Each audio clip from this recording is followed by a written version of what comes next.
தமிழன் தொலைக்காட்சி நேயர்களுக்கு வணக்கம். காந்தியவாதி சசி பெருமாள் ஆதரவு மது ஒழிப்பு போராளிகள் இயக்கத்தின் ஒருங்கிணைப்பாளர் திருமிகு வி. சுந்தர் அவர்கள் நமது அரங்கிற்கு வருகை தந்திருக்கிறார். அவரோடு பேசுவோம். வணக்கம் சுந்தர். வணக்கம் ஐயா. மது ஒழிப்பு, அதோடு சேர்த்து போதைப் பொருட்கள் ஒழிப்பு அப்படிலாம் நீங்கள் செயல்பட்டு வர்றீங்க. அதை மக்களுக்கு விழிப்புணர்வு மூலமாக நிறையா சொல்கிறீங்க. தமிழ்நாட்டில் மது தவிர, டாஸ்மாக் தவிர போதைப் பொருட்களும் அதிகரித்து விட்டது என்ற ஒரு தோற்றம் தெரிகிறது, செய்திகள் வருகிறது. இது மாயையா இல்லது உண்மையா? அது உண்மைதான். அரசு தரப்பில் மதுபான கடைகள் மூலம் போதைப் பொருள் மக்களுக்கு நேரடியாக விற்பனை செய்யப்படுகிறது. அது மூலம் பல சீரியல்கள் நமக்கு சமூகத்தில் ஏற்படுறதை நம்ம கண்கூட பார்க்க முடிகிறது. அது இல்லாமல் பலவித போதைகள், கஞ்சா போன்ற போதைகள், இன்னும் மாணவர்கள் மத்தியில் பலவித போதைகள் அவர்கள்ட்ட எளிதாக இப்போ கிடைக்கிறது. இப்போ கூட சமீபத்தில் கூட ஒரு தனியார் பல்கலைக்கழகம், எஸ்ஆர் பல்கலைக்கழகம் நினைக்கிறேன், காட்டாங்குளத்தூரில் ஒரு பொத்தேரி பகுதிகள், ஒரு 2-3 தினங்களுக்கு முன்னால் அங்கு விடுதியில் தங்கி பயின்ற ஒரு மாணவர்கள், ஒரு 30 மாணவர்களை அவர்கள் சோதிச்சதுல அந்த போதைப் பொருட்கள், கஞ்சா போன்ற பொருட்கள்லாம் இருந்ததாக இந்த சோதனையில் 1000 காவல்துறையினர் ஈடுபட்டார்கள், 500 வீடுகளை சோதனையிட்டார்கள்லாம் சொல்கிறாங்களே, அதெல்லாம் உண்மையா? இப்போ அதாவது அதற்கு எதிராக அரசாங்கம் தீவிரமான நடவடிக்கை எடுத்து வருகிறது அப்படின்னு சொல்லலாமா? இல்லை, அரசாங்கம் அதை கட்டுப்படுத்துறதுக்கான வழிமுறைகளை நாங்கள் கையாளுறோம் அப்படின்னு அரசு தரப்பில் சொல்கிறாங்க. ஆனால் அது முழுவதுமாக இங்கே சரியாயிருச்சு அப்படின்னு சொல்ல முடியாது. ஒரு போதைப் பொருள் தடை செய்யப்பட்ட போதைப் பொருள் எப்படி இந்த சமூகத்தில் விற்கப்படுகிறது, எப்படி எங்கேருந்து வருகிறது, யார் யார் மூலம் அது அது கள்ளத்தனமாக விற்கப்படுகிறது, அதுதான் இங்கே நம்ம பார்க்க வேண்டியது இருக்குது. அப்போ இதுக்குள்ளே யார் யார் அந்த குற்றம் செய்வதற்கு துணையாக போகிறாங்க அப்படிங்கிற நம்ம பார்க்க வேண்டியது இருக்குது. இப்போ இந்த பல்கலைக்கழகத்தில் அந்த தங்கியிருந்த விடுதி மாணவர்கள்லாம் எடுத்து பார்த்தா வெளி மாநிலத்தை சேர்ந்த மாணவர்கள் பெரும்பாலும் அவர்கள் இங்கே தங்கி படிக்கிறாங்க. இப்போ இந்த போதைப் பொருள் வச்சிருந்தவங்க எல்லாமே வெளி மாநிலத்தில் சேர்ந்த, பெரும்பாலும் வெளி மாநிலத்தை சேர்ந்த மாணவர்கள் நிறையா இந்த போன்ற பல்கலைக்கழகங்கள்லாம் தங்கி படிக்கிறாங்க. வெளியூர் மாணவர்களும் வெளி மாவட்ட மாணவர்களும் தங்கி படிக்கிறாங்க. அப்போ அவர்களிடம் இந்த மாதிரி போதைப் பொருட்கள் நடமாட்டம் இருக்கிறதாக பொதுமக்கள் மூலம் அது புகாராகவே போயிருக்குது. அப்போ உடனே காவல்துறை அது அவங்க மீது போய் அந்த சோதனைகள் செய்தப்பட்டால் ஒரு 500-1000 காவலர்கள் அது போய் நேரடியாக போய் அங்கே போய் சோதனை செய்ததாக ஒரு தகவல் செய்தியை நம்ம பார்த்தோம். அது மூலம் அது அங்கே உள்ள பொருள்களை ஏற்படுத்தப்பட்டிருக்குது. அது மூலம் அந்த மாணவர்களை கைது செய்யப்பட்டு அதன் பிறகு அவர்கள் என்ன பண்ணியிருக்கிறாங்க, மாலை வேளையிலே அவர்களுக்கு ஜாமீன் கொடுத்துட்டாங்க. அதில் கூட ஒரு மாணவர் இறந்து போயிட்டார் நேற்றைய செய்தியில். அது வெளி மாநிலத்தில் சேர்ந்த அந்த மாணவர் தான். அந்த போதையுடைய அந்த சோதனையில் பிடிபட்டு கைது செய்யப்பட்ட ஒரு மாணவர் சூசைட் பண்ணிட்டார், தற்கொலை பண்ணிட்டார். அவமானம் தாங்க முடியாமல் அவங்க அது முழுமையான என்னென்ன விசாரணை இருக்கு, முழுமையான தகவல் வரல. அதாவது அவர் இறக்கிறதுக்கு முன்னே அவங்க குடும்பத்தாரோட தொலைபேசி அதில் பேசிக்கிட்டு இருந்திருக்கிறாப்புல. உடனே கோவத்தில் அந்த போனை தூக்கி எரிஞ்சுக்கிட்டு மாடி 3வது மாடியிலிருந்து கீழே விழுந்து அவர் மருத்துவமனையில் கொண்டு போட்டு உயிரிழந்துட்டதாக ஒரு செய்தியை நம்ம பார்த்தோம். அப்போ இன்றைக்கு இந்த தலைமுறைகள், இளந்தலைமுறைகள், இந்த மாணவர்கள், பள்ளி சிறுவர்கள் உட்பட இந்த பலவித போதைப் பொருள்களுக்கு ஆளாகி கொண்டிருக்கும் பொழுது இது ஒரு பெரிய ஒரு சீரழிவை நோக்கி தான் போய்கின்றிருக்கிறது. அப்போ இந்த போதைப் பொருள் எங்கே எப்படி கிடைக்கப்படுகிறது, யார் யார் மூலம் அது கடத்தி வரப்படுகின்றன, இதுக்கு யார் யார் துணையாக இருக்கிறாங்க அப்படிங்கிறதா இங்கே நம்ம சரியாக அதை நம்ம முன்னெடுத்து அதை தடை செய்யப்பட வேண்டும். இப்போ சென்னை போன்ற பெரும் மாநகரங்களில் கூட எடுத்துக்கொண்டால், அப்போ அந்த போதையில் கைது செய்யப்பட்ட ஒரு மாணவர் அவர் தற்கொலை செய்து கொண்டதாக நமக்கு செய்தி கிடைக்கப்பட்டிருக்குது. அப்போ இந்த மாதிரி போதைப் பொருள்கள் இந்த மாணவர்களுக்கு எப்படி போய் கிடைக்கப்படுகிறது, பள்ளி மாணவர்களுக்கு எப்படி கிடைக்கப்படுகிறது, இது யார் யார் மூலம் போய் அந்த பொருட்கள் எல்லாம் விற்கப்படுகின்றன அப்படிங்கிறதெல்லாம் நம்ம சரியாக அதை நம்ம மேற்கொள்ள வேண்டும். அதை கிடைக்காத அளவுக்கு தடை செய்யப்பட வேண்டும். அப்போ தான் போதைகளுடைய நடமாட்டத்தை இங்கே தடுக்கப்பட முடியும்.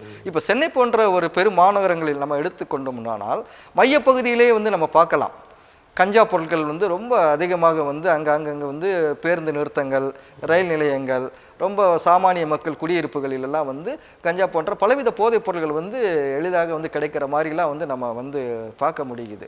அப்போ இதனால வந்து பலவித குற்ற சம்பவங்களும் வந்து எளிதாக வந்து நடக்கிறதுக்கு வந்து ஒரு வழிவாசலை திறக்கிற மாதிரி தான் இருக்குது. பலவித பாலியல் இப்போ கூட நம்ம கேட்கலாம், இப்போ நடக்கிற பாலியல் குற்றங்கள், பெண்களுக்கு பல விதத்திலும் பாலியல் வன்கொடுமைகள், படுகொலைகள்லாம் நடந்துகிட்டு இருக்குது. அதில் ஃபுல்லாக காரணமானவர்களாருன்னா அது போதை பொருட்களும் வந்து அதில் வந்து மிக முக்கியமாக வந்து குற்றங்களுக்கு காரணமாக இருப்பது மதுவும் போதை மதுவும் இந்த போதைப் பொருட்கள் வந்து ஒரு மிக முக்கியமாக காரணமாக இருக்குது. அப்போ இதுக்கு காவல்துறையும் இங்கே அதுதான் நம்ம கோடிட்டு பார்க்க வேண்டியது இருக்குது. ஒரு பகுதியில் தடை செய்யப்பட்ட அது போதைப் பொருட்களாக இருக்கட்டும், குட்கா போன்ற பான் மசாலா போன்ற போதைப் பொருட்களாக இருக்கட்டும், இது எல்லாம் வந்து ஒரு பகுதியில் வந்து அங்கே விற்கப்படுகிறாங்க அப்படின்னு சொல்லும் பொழுது அது சில காவலர்களுடைய தொடர்புகளுடன் அவர்கள் மூலம் அந்த ஒரு சில மாமூல் வாங்கி கொண்டு இந்த மாதிரி குற்றம் சம்பவங்கள் ஈடுபடுவதற்கு அவர்களும் துணையாக இருக்கிறது வந்து தெரியுது. அப்போ இது முற்றிலுமாக ஒழிக்கப்பட வேண்டும் என்றால் இது போன்ற குற்றம் செய்யக்கூடிய அந்த மக்களுக்கு துணையாக இருக்கக்கூடிய அந்த காவலர்கள் மீது முதலில் நடவடிக்கை எடுக்க வேண்டும். இப்போ இதன் மூலமாக அரசின் ஒரு நற்பெயர் களங்கத்திற்கு உள்ளாகிறது. நிறைய போதைப்பொருள் வந்துருச்சு அப்படின்னு சொல்லி பொதுமக்கள் பேச ஆரம்பிப்பாங்க. அப்போ அந்த கட்சியோட செல்வாக்கு குறையும். இதையெல்லாம் தெரிந்தும் கூட அதாவது இந்த காவல்துறையினர் அதை வேணும்னே பண்ணுறாங்களா, இல்லை இந்த ஆட்சிக்கு களங்கத்தை உண்டு பண்ணணும்னு பண்ணுறாங்களா, இல்லை அது வேறு யாரும் உட்கைகள், அதாவது அவங்களுக்கு ஆதரவாக யாரும் செயல்பட்டு இப்படிலாம் நீங்கள் பண்ணுங்கன்னு சொல்கிறாங்களா? எப்படி நினைக்கிறீங்க அது? அதாவது ஆட்சி, அரசு இயந்திரம் இது ரெண்டுமே வந்து மக்களுக்கான சேவை செய்யணுங்கிற ஒரு மனநிலை மிக முக்கியமாக இருக்க வேண்டும். அது இங்கே அவங்கள்ட்ட இருக்குதா அப்படிங்கிறன்னு பார்த்தா ஒரு கேள்விக்குறியாக தான் இருக்கு. ஆட்சியாளர்கிட்ட இல்லையா, இல்லை காவல்துறைகிட்ட இல்லை, இரண்டு தரப்பையுமே நம்ம சொல்ல முடியும். இங்கே அது அப்படின்னா காவல்துறை என்று சொல்லும் போது அது ஒரு அரசு சம்பந்தப்பட்டது. இப்போ ஆட்சியாளர்கள் வந்து ஒரு 5 ஆண்டுகள் மட்டும்தான், அதுக்கு பிறகு ஆட்சிகள் மாறலாம். புதுசாக வரவங்க கூட ஆட்சிக்கு வந்து அந்த பொறுப்புக்கு வர வேண்டிய சூழல் கூட இருக்கலாம். ஆனால் இந்த அரசு இயந்திரத்தில் செயல்படக்கூடியவர்கள் வந்து அவர்கள் வந்து ஒரு தொடர்ச்சியாக அந்த நிர்வாகம் வந்து பணி போயிட்டே இருக்கிறது அதிகாரிகள். அப்போ அவங்க தான் வந்து மக்களோட வந்து இந்த நிர்வாக தொடர்புகளோடு இருக்கிறவங்க. அப்போ இவங்கள் தான் இந்த தவறுகள் நடக்காமல் இருக்கும் விதத்தில் வந்து ஒரு சரியான ஒரு கட்டமைப்பை வந்து ஏற்படுத்தி கொடுக்கணும். அப்போ ஆட்சியாளர்களிடம் வந்து எப்படின்னு சொன்னால் நீங்கள் சொல்கிற மாதிரி அவர்களுக்கு அவ்வப்பேறு களங்கம் ஏற்படுத்துவது மாதிரி கூட இவர்கள் நடந்து கொள்கிறார்கள் என்றால் அது ஒரு சுய அரசியல் கூட இருக்கலாம். அவர்களுக்கு விருப்பமில்லாத ஒரு மாற்று அரசியல்வாதிகள் கூட அந்த அரசு நிர்வாகத்தில் இருக்கும் பட்சத்தில் இந்த மாதிரி தவறுகள் நடக்கிறதுக்கு ஒரு காரணமாக இருக்கும். எல்லாவற்றையும் கடந்து இது ஏன் இப்படி நடக்கிறது என்று சொன்னால் நமக்கு ஒரு சம்பாத்தியம் தேவைப்படுகிறது. இந்த சமூகமோ இல்லை இந்த நாட்டு மக்களோ எவ்வளவு சீரழிந்தாலும் எவ்வளவு வந்து அழிவு வந்தாலும் அது எங்களுக்கு தேவையில்லை. நான் இந்த இடத்துல இந்த வேலைக்கு வருவதற்கு ஏதாவது ஒரு குறுக்கு வழியை கையாண்டு பணங்காசு லஞ்சத்தை கொடுத்து ஒரு முறைகேடான முறையில் வந்து பல பேர் வந்து வேலைகளை வந்து வாங்கியிருப்பாங்க. அப்படி வரும்பொழுது அவர்கள் என்ன பண்ணுவாங்க, நான் போட்ட பணத்தை நான் எப்படி சம்பாதிக்க முடியும் அப்படிங்கிறத அவங்க பார்க்குறாங்க. அப்படி இருக்கிற அந்த சூழலில் வந்து அவங்க இந்த மக்களை பற்றியோ இல்லை வரும் தலைமுறைகளை பற்றியோ வந்து அவங்களுக்கு எந்தவித கவலையும் கிடையாது. இதே நீங்கள் சொல்லக்கூடிய ஆட்சி நிர்வாகத்தில் இருக்கிறாங்க பார்த்தீங்களா, அவர் எம்எல்ஏவாக இருக்கட்டும், இல்லை அதுக்கு அடுத்து நீங்கள் நம்ம எம்எல்ஏகளை போய் ஆளுகை செய்யக்கூடிய முதல்வராக இருக்கட்டும், இல்லை வந்து மக்கள் மத்தியில் வந்து வார்டு பகுதியில் செய்யக்கூடிய ஒரு வார்டு கவுன்சிலராக இருக்கட்டும், ஊராட்சி மன்றத்தில் இருக்கக்கூடிய பஞ்சாயத்து தலைவராக இருக்கட்டும், இவர்கள் மனநிலை எப்படி இருக்குன்னு சொன்னால் அவர்களும் பணத்தை வாரி இறைத்து தான் வந்து ஓட்டுக்கு பணத்தை கொடுத்து அவர்கள் அந்த பொறுப்புக்கு வருகிறார்கள். அப்போ அவர்களும் என்ன பண்ண நினைக்கிறார்கள், தனக்கு ஏதாவது சம்பாத்தியம் செய்ய வேண்டும் அப்படின்னு தான் அவங்க நினைக்கிறாங்க. அப்போ பெரும்பாலும் வந்து இந்த அரசியலில் கட்சிகளில் இருக்கக்கூடிய அந்த மிக முக்கிய கட்சிகள் நிர்வாகிகள் கூட இது போன்ற போதைப் பொருள்கள் வந்து மறைமுகமாக வந்து விற்பனை செய்வதற்கு ஒரு சில துணையாக இருக்கிறார்கள் என்று கூட பேச்சு இருக்கிறது. இந்த கள்ளக்குறிச்சி சம்பவத்தில் கூட வந்து அந்த கள்ளச்சாராயம் வந்து விற்கப்பட்டு அதில் அதிகமாக ஒரு 58 பேருக்கு மேல் வந்து இறந்ததாக, ஒரு 58 பேர் 68 பேர் ஒரு உயிர் பலி ஆக்கப்பட்டது. அதுக்கு பின்னால் இருக்கக்கூடிய நபர்களை எடுத்து பார்த்தா அதில் அரசியல் தலை இருக்குது. அதுல காவல்துறையுடைய ஆதரவோடு அந்த குற்றம் நடந்திருக்குன்னு சொல்லுகிறது. என்றால் அந்த கள்ளக்குறிச்சியில் அந்த கருணாபுரம் அந்த பகுதியில் அந்த பல உயிர்கள் பலியாக்கப்பட்ட அந்த சூழலில் நீதிமன்றம் பின்னால் தான் அந்த கருணாபுரம் பகுதி இருக்கு. நான் இப்போ ஆகஸ்ட் 15 சுதந்திர தின நிகழ்வு மாணவர் மத்தியில் அந்த பகுதியில் தான் போய் இந்த மதுபோதை விழிப்புணர்வு பரப்புரையை முன்னெடுத்தேன். அந்த பாதிக்கப்பட்ட குடும்பங்களையும் நான் போய் சந்தித்தேன். அந்த பகுதியை பார்க்கும் பொழுது நீதிமன்றத்துக்கு பின்னாடி இருக்குது, அருகிலே தாலுகா அலுவலகம் இருக்குது, காவல் நிலையம் இருக்குது. அப்போ இதனுடைய மைய பகுதியிலேயே தொடர்ந்து இவ்வளவு காலமாக அந்த கள்ளச்சாராயம் விற்பனை செய்யப்படுதுன்னு சொன்னால் எவ்வளோ பேருடைய அந்த மறைமுகமான ஒரு ஆதரவுகள் இருக்குது. அப்போ இதுக்கு யார் யார் தொடர்பு இருக்கிறாங்க அப்படிங்கிறது சரியாக விசாரித்து பார்த்தாவே தெரியும். அப்போ அரசியலும் சரி அரசும் சரி இதில் வந்து மக்கள் விரோதமான காரியங்களை செய்வதற்கு உள்ள ஆள்கள் அதில் இருக்கிறார்கள், பயணிக்கிறார்கள். அரசியல்வாதிகளும் அதிகாரிகளும் சமூக சேவை செய்வதற்கு அல்லது மக்களுக்கான சேவை செய்வதற்காக இல்லை, தனிப்பட்ட முறையில் அவங்க வந்து பணத்தை அதிகப்படுத்தி கொள்ள வேண்டும், அவங்களுடைய சொத்துக்களை அதிகப்படுத்தி கொள்ள வேண்டும் என்ற நினைவிலேயே செயல்படுகிறார்கள் அப்படின்னு சொல்ல வரீங்களா? உண்மைதான். பெரும்பான்மையான சூழல் வந்து இன்றைக்கி அப்படி தான் நம்ம பார்க்க வேண்டியது இருக்குது. அது நம்ம கீழ்மட்டத்திலேருந்து நம்ம பார்க்கலாம். பலவித செய்தி தரவுகளை நம்ம எடுத்து ஆய்வு செய்து பார்த்தா கூட வந்து அவர்கள் எங்கு பார்த்தாலும் வந்து அந்த லஞ்சம் வாங்குறது, மாமூல் வாங்குறது, ஒரு சரியாக அந்த வேலைகளை வந்து நேர்மையாக வந்து செய்யாமல் வந்து காலம் தாழ்த்துற சூழல், இதெல்லாம் நம்ம பார்க்கும் பொழுது அவர்கள் வந்து தனக்கு எந்த விதத்தில் ஆதாயம் வரும் அதுக்குரிய ஒரு முன்னெடுப்பு பிரகாரமாக தான் அவங்களுடைய செயல்களை இருக்கிறது. அது கண்கூட தெரிகிற விஷயம் தானே, எல்லாரும் அது பார்க்க முடியும். காந்தியவாதி சசி பெருமாள் ஆதரவு மது ஒழிப்பு போராளிகள்னு நீங்கள் புறப்பட்டுருக்கீங்க. இந்த அமைப்பு எப்போது தொடங்கப்பட்டது? இதனுடைய உறுப்பினர்கள் நிர்வாகிகள் எப்படிப்பட்டவர்கள், அதை பற்றி சொல்லுங்கள். அதாவது இதை வந்து ஒரு அமைப்பு அப்படின்ட்டு நாங்கள் வெளிப்படுத்துறதை விட இது ஒரு ஒட்டுமொத்தமாக வந்து தமிழ்நாட்டினுடைய ஒரு பொதுக்களம், இந்த மதுக்கடைகளை போதைகளை ஒழிக்கக்கூடிய ஒரு பொதுக்களமான ஒரு குழுமமாக தான் நாங்கள் ஒருங்கிணைச்சு பயணிச்சுக்கிட்டு இருக்கிறோம். ஐயா சசி பெருமாள் அவர்கள் எல்லாரும் அறிந்தது, அவர் மது போதை ஒழிப்புக்குண்டான அந்த தீவிரமான முன்னெடுப்பு பணிகள் வந்து அவர் பயணித்தார். அந்த மதுக்கடைகள் அகற்றும் ஒரு போராட்டத்தில் நாகர்கோவில் நடந்த அந்த உண்ணாமலை மதுக்கடை அகற்றும் போராட்டத்தில் உயிர் பலியானார்.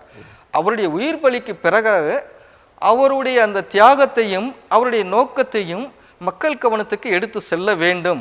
அவருடைய தியாகத்தை யாரும் இங்கு வந்து மறைத்து விடக்கூடாது, மறந்து விடக்கூடாது என்பதை வந்து வெளிப்படுத்தும் விதமாக தான் காந்தியவாதி சசி பெருமாள் அவர்கள் அவருடைய உடல் தான் இன்று நம்மிடம் இல்லை, ஆனால் அவருடைய எடுத்துக்கொண்ட அந்த கொள்கை உணர்வு ரீதியாக நம்மளுடன் பயணித்துக் கொண்டு தான் இருக்கிறது. அவரும் நம்முடைய இந்த முன்னெடுப்பு போராட்டத்திற்கு ஆதரவாக இருக்கிறார். அவர் இருந்து பயணித்த அந்த முன்னெடுப்பு போராட்டங்களுக்கு நாம் அவருக்கு ஆதரவாக இருந்தோம். இப்பொழுது நம்ம எடுக்கக்கூடிய அந்த முன்னெடுப்பு போராட்டத்திற்கு உணர்வு ரீதியாக அவர் வந்து நமக்கு ஆதரவாக இருக்கிறார் என்பதை இந்த சமூகத்துக்கு எடுத்துரைக்கும் விதமாக தான் காந்தியவாதி சசி பெருமாள் ஆதரவு மது ஒழிப்பு போராளிகள் இவருடைய ஆதரவாளர்கள்லாம் ஒருங்கிணைச்சு இந்த முன்னெடுப்பு பயணத்தை நாங்கள் எடுத்து பயணிச்சுக்கிட்டு இருக்கிறோம். இதில் வந்து இந்த போதை ஒழிப்பு, இந்த மதுபான கடைகளை வந்து ஒழிக்கப்பட வேண்டும் என்கிற நோக்கத்தை வந்து பரப்புரை செய்து கொண்டிருக்கிறோம். குறிப்பாக மாணவர்கள் மத்தியில் வந்து, ஏன்னா அவர்கள் தான் வருங்காலத்தில் பாதுகாக்கப்பட வேண்டியவர்கள். ஆகவே வந்து பள்ளி கிராமப்புற மாணவர்கள் மத்தியில், கல்லூரி மாணவர்கள் அவங்களெல்லாம் நாங்கள் போய் சந்தித்து இந்த மது போதையினுடைய பாதிப்புகள், அதனுடைய தீமைகள் அதையெல்லாம் எடுத்து சொல்லி அவர்களை வந்து ஒரு உறுதியேற்க வைத்து வருங்காலம் தலைமுறைகள் பாதுகாக்கப்பட வேண்டும், அது உங்கள் கையில் தான் இருக்குது. அப்துல் கலாம் கண்ட கனவு பிள்ளைகள் நீங்கள் தான் இந்த தமிழ்நாட்டில் வந்து ஒரு மதுவில்லா சமுதாயத்தை உருவாக்க முடியும், மதுவில்லா தமிழகத்தை காண முடியும் என்கிற நோக்கத்தை வந்து அவர்களை கொண்டு நாங்கள் வெளிப்படுத்தும் விதமாக இந்த பயணத்தை முன்னெடுத்து கொண்டு இருக்கிறோம். இதில் உணர்வுடையவர்கள் நீங்கள் கேட்டது மாதிரி யார் யார் நிர்வாகிகள் என்று சொல்கிறீர்கள், காந்தியவாதி சசி பெருமாளுடன் பயணித்த அனைத்து ஆதரவாளர்களும் இதுக்கு வந்து ஒன்றிணைந்து ஒருங்கிணைத்து இந்த நோக்கத்துக்கு ஆதரவு தந்து கொண்டிருக்கிறார்கள். அடுத்து இந்த நோக்கத்தை வந்து வரவேற்கும் விதமாக பொதுமக்களிடையும் பெரும்பாலான மக்கள் வந்து இதுக்கு முழு ஆதரவு கொடுத்து எங்களுடைய நோக்கத்துக்கு ஆதரவு கொடுத்து அதுக்கு வரவேற்பு கொடுத்து கொண்டிருக்கிறார்கள். இதோடைய பணிகளுக்கு நான் ஒருங்கிணைப்பாளராக இருந்து முன்னெடுத்து கொண்டிருக்கிறேன். இப்போ ஒரு அமைப்புனா அதில் உறுப்பினர்கள் சேர்ப்பு, நிர்வாகிகள் அப்படிலாம் இருக்குல்ல, அந்த மாதிரி உங்களுக்கு இருக்கா? ஏன்னா உறுப்பினர்கள் எவ்வளோ பேர் இருக்காங்க, நிர்வாகிகள் எந்தெந்த மாவட்டங்கள் இருக்காங்க, அவங்க எந்தெந்த நிகழ்வுகள்லாம் முன்னெடுத்து செல்கிறாங்கன்ற மாதிரி. இது வந்து இப்போ தமிழ்நாட்டு முழுவதுமாக அதான் சொல்லிட்டேன், இது ஒட்டுமொத்த ஒரு பொதுவான ஒரு களம். ஒவ்வொரு மண்டல வாரியாக வந்து இதோடைய தொடர்புடைய அந்த ஒருங்கிணைப்புகளை முன்னெடுக்கிறதுக்கான ஆளுகளை வந்து நம்ம நியமிச்சிருக்கிறோம். இது முற்றிலும் அரசியல் வந்து சாரா ஒரு நபர்களை நாங்கள் இதில் வந்து நாங்கள் ஒன்றிணைக்கிறோம் என்று சொன்னால், இப்போ நீங்கள் சொன்னீங்களே இதை வந்து ஒரு கட்டமைப்பாக நாங்கள் கொண்டு போய் அரசியல் கட்சியாக மாற்றணும், இல்லை ஒரு பேர் இயக்கமாக ஆக்கணும் அப்படிங்கிற ஒரு விதத்தில் நாங்கள் இதை வந்து நாங்கள் கொண்டு போய் சேர்க்கல. எங்களுடைய நோக்கம் வந்து உறுப்பினர் சேர்ப்புலாம் இல்லை, பொதுவாக இல்லை. இதில் வந்து உறுப்பினர் சேர்ப்புன்னு சொன்னால் எதுக்குன்னு சொன்னால் இதில் அனைத்து தரப்பினரை வந்து திரளாக வந்து ஒருங்கிணைச்சு இந்த நோக்கத்துக்கு வலுவடைய செய்யறதுக்கான வழிமுறைகளை தான் நாங்கள் வந்து எடுத்துக்கிட்டு இருக்கிறோம். அப்போ அதில் வந்து நம்ம வந்து எதுக்கு சொல்ல வரோம்னு சொன்னால், இப்போ நீங்கள் சொன்னது மாதிரி நிர்வாகிகள் அப்படிங்கிற சொல்ல வரீங்கல்ல, ஒரு பொறுப்பாளர்கள் வேணும். ஒரே ஆள் வந்து ஒட்டுமொத்தத்தையும் வந்து நம்ம ஒருங்கிணைச்சு செயல்படுத்த முடியாது. அப்ப அந்த பகுதி வாரியாக, மண்டல வாரியாக, மாவட்ட வாரியாக இதற்குரிய உணர்வுடையவர்களை வந்து ஒரு சுயநலம் இல்லாத ஒரு பொறுப்புள்ள ஒரு மனிதர்களை வந்து நாங்கள் அந்த பகுதியை பார்க்கக்கூடிய ஒரு விதத்தில் அந்த நாங்கள் ஒருங்கிணைச்சு இதுக்கு ஆதரவு தரக்கூடிய அந்த அனைத்து தரப்பினரையுமே ஒருங்கிணைச்சு இந்த நோக்கத்தை வந்து நாங்கள் பரப்புரை செய்து கொண்டிருக்கிறோம். இதில் நம்ம குறிப்பாக ஒன்று நம்ம காக்க வேண்டியது இருக்குது. எதுக்கு அப்படின்னு சொன்னால், இப்போ உறுப்பினர்கள் நம்ம எதுக்கு நம்ம சேர்க்கிறோம் அப்படின்னு நான் சொல்லும் பட்சத்தில், நம்ம உறுப்பினர்கள் சேர்க்கிறது வந்து அந்த கட்டமைப்பை வந்து நம்ம வலுப்பெற வைக்க முடியும், முன்னெடுப்பை வலுப்பெற வைக்க முடியும் அப்படிங்கிற ஒரு சொல்லாடல் உங்கள் வெளிப்படுத்துவது மூலம் தெரிகிறது நல்லா. ஆனால் இது வந்து ஒரு சுயநலமான ஒரு சூழலுக்கு கொண்டு போய் சிக்கிவிடப்படக்கூடாது. எங்களுடைய நோக்கம் என்ன? இந்த மதுக்கடைகள் அகற்றப்பட வேண்டும், பூரண மது விலக்கை தமிழ்நாட்டில் வந்து அமல்படுத்த வேண்டும். இந்த நோக்கத்தை மையப்படுத்தி தான் நாங்கள் பயணித்து கொண்டிருக்கிறோம். நாளைக்கே இதனுடைய நோக்கம் நிறைவேறிடுச்சு அப்படின்னு சொன்னால், இதை நாங்கள் வந்து இந்த அமைப்பு வந்து சொல்றீங்களா, இந்த அமைப்பை வந்து நாங்கள் கட்சியாக்க போறோம், அமைப்பாக்க போறோம் அப்படிங்கிற விதத்துலலாம் நாங்கள் வந்து கொண்டு போய் சேர்க்கல. இந்த நோக்கத்துக்கு அனைத்து தரப்பும் நாங்கள் ஒன்று சேர வேண்டும். அன்னைக்கு ஜல்லிக்கட்டுக்கு நாங்கள் வந்து மெரினாவில் வந்து அனைவரும் ஒன்று சேர்ந்து உட்கார்ந்தோம். எதுக்காக? எங்களுடைய ஜல்லிக்கட்டு பாரம்பரியம் வந்து இங்கே நடத்தப்பட வேண்டும், அந்த பண்பாடு பாதுகாக்கப்பட வேண்டும் அப்படின்னு சொல்லிக்கிட்டு அது நிறைவேறிடுச்சு. அது பிரகாரம் அவர்கள் வேலையை பார்த்துட்டு போயிட்டாங்க. இன்னும் எடுத்தோம்னு சொன்னால், விவசாய போராட்டத்துக்கு கூட வந்து ஒரு சில உணர்வாளர்களாக ஒருங்கிணைச்சு நடந்து பண்ணிக்கிட்டு தான் இருக்கிறாங்க. அப்போ அவர்கள் அந்த விவசாய போராட்டத்துக்கான தீர்வு நோக்கி தான் அவர்கள் பயணிச்சுக்கிட்டு இருப்பார்கள். இந்த மது ஒழிப்பு போராட்ட களத்தில் உணர்வுடையர்களை ஒருங்கிணைச்சு இந்த நோக்கத்தை வலியுறுத்தி அது வலுப்படைய செய்விதமாக நாங்கள் பயணிச்சுக்கிட்டு இருக்கிறோம். எங்கள் நோக்கம் நிறைவேறும் பட்சத்தில் இந்த குழுமமும் அதை ஆட்டப்பட்டு வைக்க எங்களுடைய நோக்கம் நிறைவேறிச்சு அப்படின்னு சொல்லிக்கிட்டு நாங்கள் அடுத்த கட்ட எங்களுடைய பணிகளை நாங்கள் தொடருவோம். சிலர் என்ன சொல்கிறாங்கன்னா, டாஸ்மாக் வேண்டாம் ஆனால் கள் வேண்டும் அப்படின்னு சொல்கிறாங்க. அது ஏற்க முடியாது. ஏன்னா அதுக்கு எதிர்ப்பு தெரிவிக்கிறேன். அது காரணம் எப்படின்னு சொன்னால், உலக பொதுமுறை தந்த ஐயன் வள்ளுவர் அவரே தன்னுடைய அதிகாரத்தில் வந்து கல்லுணாண்மை என்கிற ஒரு அதிகாரத்தையே கொடுத்திருக்கிறாரு. அப்போ கல் வந்து கேடு தரக்கூடியது, தீமை விளைவிக்கக்கூடியதுங்கிறத வந்து அவர் அழகாக எடுத்து வச்சிருக்கிறாரு. அப்போ அது வந்து அவர் சொன்னது கூற்று தவறுன்னு சொல்லிட முடியுமா? அப்போ கல் குடிச்சா அது போதை இல்லை அப்படின்னு சொல்லிட்டு கல் இறக்குறதுக்கு அனுமதி நலத்திற்கான ஒரு ஒரு இது நீர் அப்படின்னு தானே சொல்கிறாங்க. இல்லை, அவங்க சொல்கிறாங்க. நான் அவங்களுடைய பதிலுக்கு என்னுடைய கேள்வி நான் சொல்கிறேன். கல் இறக்க அனுமதி கொடுங்க, கல் வந்து உடலுக்கு நல்லது அப்படின்னு சொல்கிறாங்கல்ல. அப்போ வள்ளுவன் கொடுக்கப்பட்ட அந்த கல்லுணாண்மை அதிகாரத்தில் அவர் சொன்னது வந்து அப்போ இங்கே பொய்யா? அதுக்கு அவர்களை பதில் கொடுக்க சொல்லுங்க முதல்ல. ஏன்னா உலகமே வந்து அந்த பொதுமறை நூலை வந்து போற்றுது. இது ஒரு தமிழ் மண்ணில் வந்து கிடைக்கப்பட்ட ஒரு மிகப்பெரிய ஒரு நீதி நூல். அப்போ அந்த கல்லுணாண்மைங்கிறது ஒரு உடலுக்கு எவ்வளோ தீங்கு விளைவிக்கக்கூடியது அப்படிங்கிற அழகாக விளக்கி இருக்கிறாப்புல. அது மட்டும் இல்லை, அது வேதாகமமாக இருக்கட்டும், திருக்குறானாக இருக்கட்டும், இன்னும் பல மருத்துவ ரீதியான ஒரு சம்மந்தப்பட்ட விஞ்ஞானபூர்வமாகவும் அதை நிரூபிச்சிருக்கிறாங்க. மது போதைகள் மற்ற அனைத்து இந்த கல் போன்ற அனைத்துமே வந்து போதைகள் தான். அது வந்து உடலுக்கும் ரொம்ப தீமை தரக்கூடியது அப்படிங்கிறத வந்து அழகாக வந்து இங்கே விளக்கப்பட்டிருக்கிறது. அப்படி இருக்கும் பட்சத்தில் இவங்க கல் போதை கிடையாது, அது உடலுக்கு நலம் அப்படின்னு சொன்னால் அவர்கள் நிரூபிக்க சொல்லுங்க. ரெண்டாவது வந்து அதை வந்து ஒரு சிலர் வந்து தன்னுடைய சுய அரசியலுக்காக தான் அதை வந்து எடுத்து அவர்கள் பண்ணிக்கிட்டு இருக்கிறார்கள். அது நல்லாவே தெரியுது. அதில் குறிப்பாக வந்து பெண்களும் போய் அந்த களத்தில் நின்று கல் இறக்குறதுக்கு எங்களுக்கு அனுமதி வேண்டும் அப்படிங்கிறதுக்காக போராடுறதுலாம் வந்து அது மிகப்பெரிய வந்து ஒரு தவறான ஒரு முன்னுதாரணமாக வந்து இருக்கு நம்முடைய சமூகத்துக்கு. ஏன்னா அந்த பெண்கள் வந்து அவர்கள் வீட்டு பிள்ளைகளுக்கு அந்த கல்லை எடுத்து கொடுப்பாங்களா, குடிப்பா உடம்புக்கு நல்லது அப்படின்னு சொல்லிக்கிட்டு. பனைமரம் வந்து பலவித நன்மைகள் தரக்கூடிய பொருட்களை வந்து அதில் வந்து ஈடு செய்ய முடியும். என்ன சொல்ல வரீங்க? பனைமரத்தில் பதநீர் இறக்கலாம், இன்னும் அதன் மூலம் வந்து பலவித எவ்வளவோ பலவித எப்படின்னு சொன்னால் அதனுடைய அந்த மேம்படுத்தக்கூடிய வகைகள்லாம் இருக்குது. அதை வந்து எப்படி மேம்படுத்தணும் அப்படிங்கிறத நம்ம வந்து முன்வைக்கணுமே தவிர, பனை மரத்து மூலம் என்னென்ன வந்து பொருட்கள் தயாரிக்க முடியும், என்னென்னத்தை வந்து அதை வந்து இன்னும் நம்ம வந்து அந்த பொருட்களை வந்து மக்கள் மத்தியில் கொண்டு போய் சேர்க்க முடியும் அப்படிங்கிறத தான் நம்ம மேம்படுத்துறதுக்கான விதத்தில் நம்ம செய்ய வேண்டியமே தவிர, நீ கல்லை மட்டும் இறக்குன்னு சொல்கிறது உன்னுடைய சுய அரசியலுக்காக தான் பார்க்க வேண்டியதாக இருக்குது. சிலர் என்ன சொல்கிறாங்கன்னா, அதாவது இந்த சாராயம் அல்லது இந்த ஒயின் அந்த இதெல்லாம் குடிச்சிட்டு, டாஸ்மாக் அதோட தயாரிப்புகள்லாம் குடிச்சிட்டு அதை தொடர்ந்து திடீர்னு அதை வந்து இல்லாமல் பண்ணிட்டா அவங்களோட மனநிலை பாதிக்கப்படும், உடல்நலம் பாதிக்கப்படும். அதனால் அது கொஞ்சம் கொஞ்சமாக குறைக்கணும், அதுக்கு பதிலாக கல்லை பயன்படுத்தலாம் அப்படின்லாம் சொல்கிறாங்க. இல்லைங்க, அதெல்லாம் வந்து அவங்க சொல்கிறதுலாம் வந்து அது சரியாக இருக்காது. அதாவது எப்படி சொல்ல வரோம்னு சொன்னால், இப்போ நீங்கள் சொன்ன விஷயம் வந்து ரொம்ப காலமாக இது கருணாநிதியுடைய கலைஞர் கருணாநிதி அவர்கள் இருக்காங்கல்ல, அவர்களுடைய அரசியல் காலத்திலிருந்து இந்த இது பேசப்பட்டுக்கிட்டு தான் இருக்குது.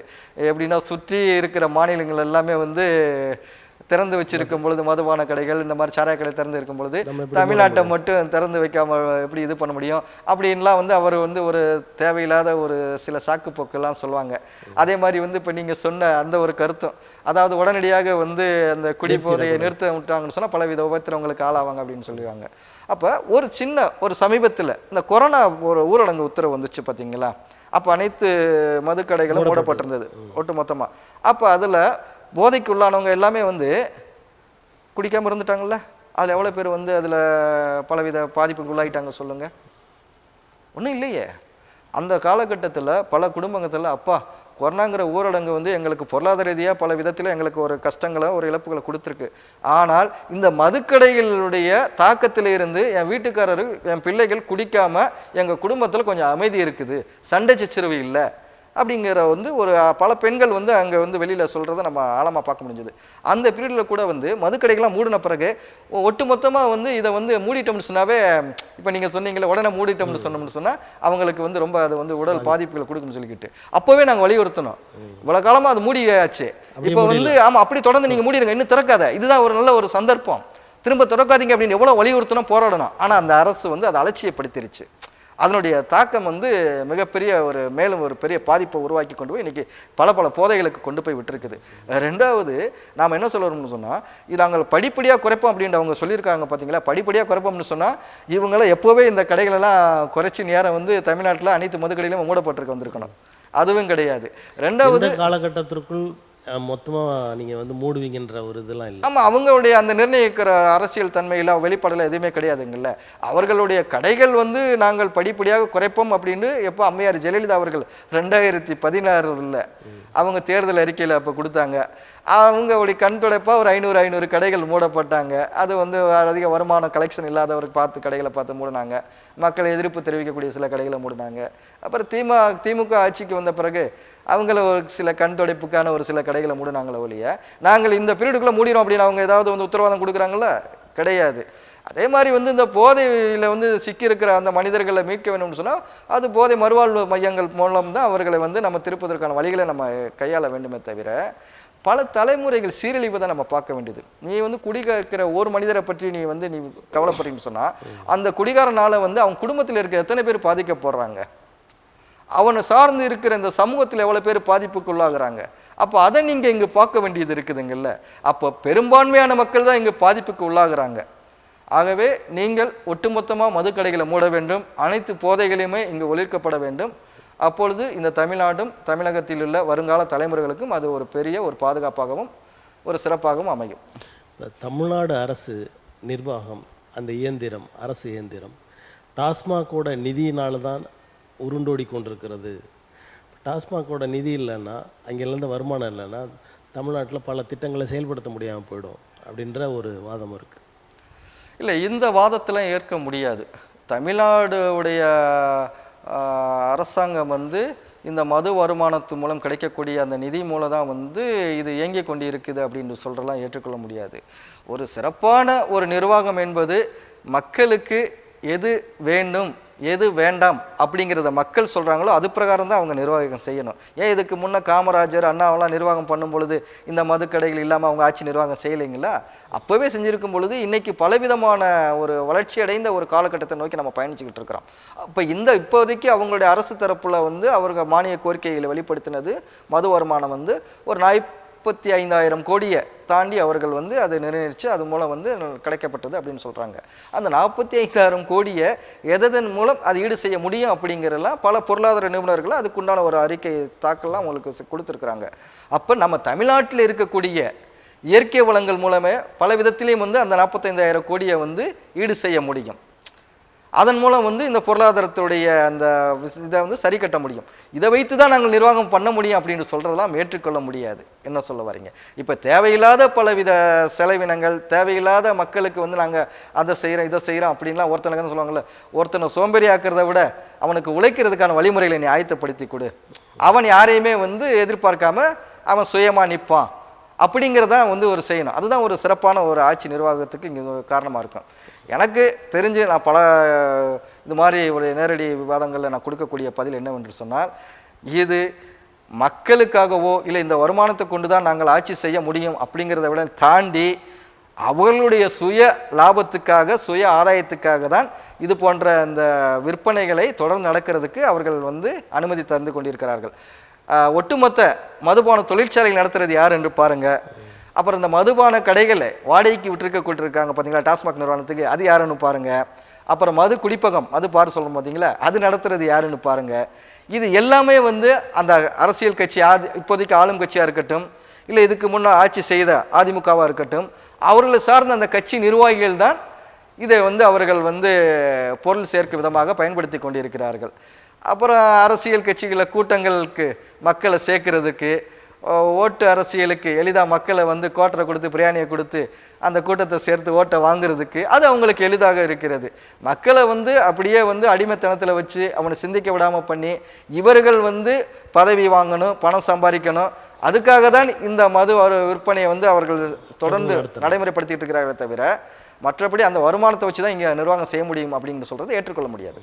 உங்களுடைய இந்த பணிக்கு, அந்த மது ஒழிப்புக்கு, போதைப்பொருள் ஒழிப்புக்கு பொதுமக்கள் எந்த அளவிற்கு ஆதரவு தருகிறார்கள், அதோட ஊடகங்கள் எந்த அளவிற்கு ஆதரவு தருகின்றன? ஒரு நல்ல விஷயம் கொண்டு போய் சேர்க்கப்படணும் அப்படின்னு சொன்னால் அனைத்து தரப்புக்கும் அதுக்கு ஒரு பெரும் பொறுப்பு இருக்குது. அதில் குறிப்பாக ஊடகத்துக்கு மிக முக்கிய பங்கு இருக்குது. ஏன்னு சொன்னால் ஜனநாயகத்தினுடைய தூண்களில் மிக முக்கியமாக ஊடகம் நம்ம பார்க்கப்படுகிறோம். ஆனால் இன்றைக்கு ஊடகம் மக்கள் மத்தியில் ஒரு நியாயமான ஒரு செய்திகளையோ மக்களுடைய முக்கிய பிரச்சனைகளையோ எடுத்துக்கொண்டு போய் சேர்க்கக்கூடிய விதத்தில் இன்னைக்கு பார்க்க முடியல. இல்லை வணிகத்தன்மையோட வணிக நோக்கத்தோட ஆளும் கட்சி அதிகாரத்துக்கு ரொம்ப இணக்கமாக இருந்து அவர்களுக்கு ஏற்ற ஒரு செய்தி பரப்புரைகள் தான் அவங்க செஞ்சுக்கிட்டு இருக்கிறாங்களே தவிர மக்களுக்கான ஒரு ஊடகமாகவோ இங்கே வெளிப்படவில்லை.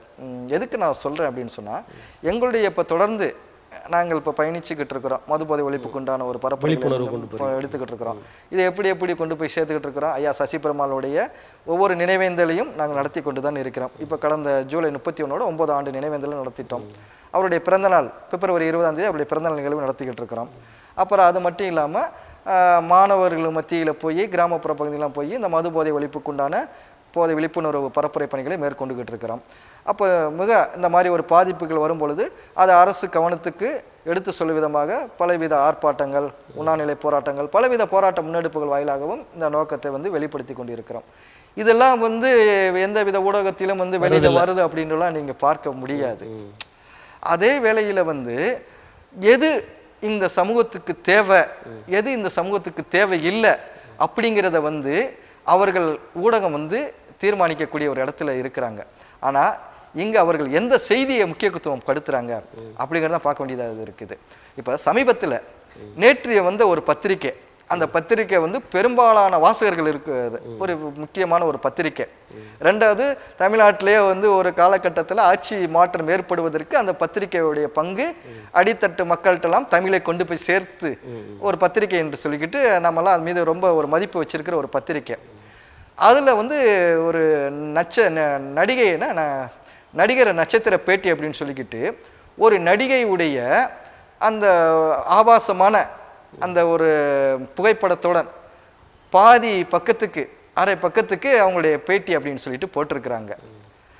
நேற்றைக்கு நீங்கள் அதை எப்படி ஆபாசம்னு சொல்ல முடியும்? ஏன்னா அவங்க இந்த உடை எனக்கு தகுந்தது, எனக்கு ஏற்றது, நான் விருப்பப்பட்டு அணிகிறேன் அப்படின்னு சொல்லும்போது நீங்கள் அதை எப்படி ஆபாசம்னு சொல்ல போகிறீங்க? ஏங்க, அவங்க விருப்பப்பட்டு அணிகிறாங்கன்னு சொல்லி அவங்க வீட்டுக்குள்ளே இருக்கும்போது அணியட்டும், அவங்க எந்த சூழலில் இருக்கும்போது அணியட்டும். இப்போ நான் தொழில் சார்ந்து பண்ணுறேன் அப்படின்னு சொன்னால் உங்கள் சிந்தனை இது ஒரு இது ஒரு பிற்போக்கு தன்மையை ஆணாதிக்கம்னு நீங்கள் சொல்லுவீங்க. அதுக்கு நான் பதில் கொடுத்துறேன், சரிங்களா?